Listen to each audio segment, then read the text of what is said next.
thing to read, Mr. President. He appears to reference a motive in it. He writes this, quote, "Administration officials, they are targets."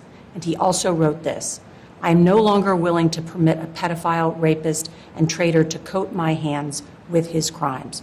What's your reaction to that? Well, I was waiting for you to read that because I knew you would, because you're horrible people, horrible people. Yeah, he did write that. I'm not a rapist. I didn't rape anybody. Do you think he was referring to you? Excuse me. I'm not a pedophile. You read that crap from some sick person. I got associated with all stuff that has nothing to do with me.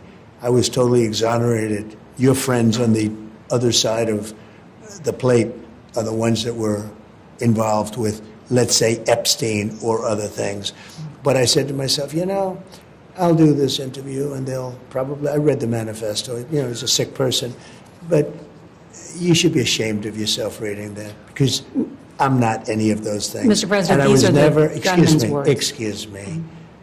You shouldn't be reading that on 60 Minutes. You're a disgrace. But go ahead, let's finish the interview. The other thing that he wrote in the other thing in the manifesto that I think is worth looking at in terms of determining his motive is he had been staying at the hotel since Friday. He checked in, he said he had cased the place, and he wrote, "What the hell is the Secret Service doing?" And he wrote this quote, "I expected security cameras at every bend, bugged hotel rooms, armed agents every 10 feet, metal detectors out the wazoo. What I got is nothing." He wrote, like, this level of incompetence is insane. Sir, you have already had two attempted... Well, he was pretty incompetent, too, because he got caught. And he got caught pretty easily. So I'd say he was pretty incompetent, too.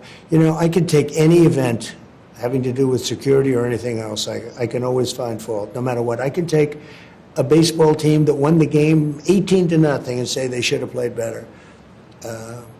Those guys did a good job last night.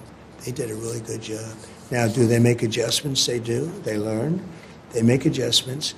We're living in a different world with the internet than we had years ago. But even years ago, it was very dangerous. I mean, just ask Honest Abe Lincoln. Pretty dangerous. And but we are living a very, the internet, I think maybe more than anything else, it's radicalized some people. It's made people mentally sick. It's also a great thing. It's a phenomenal thing. We're the leader in it. We're the leader in AI. It's a great thing, but you'll always find problems. But it's a different age. It's a very different time.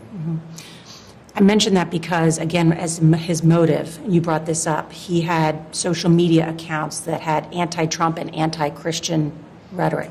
You should read. Why don't you read all the anti-Trump? Why don't you read it? You just did, so why don't you?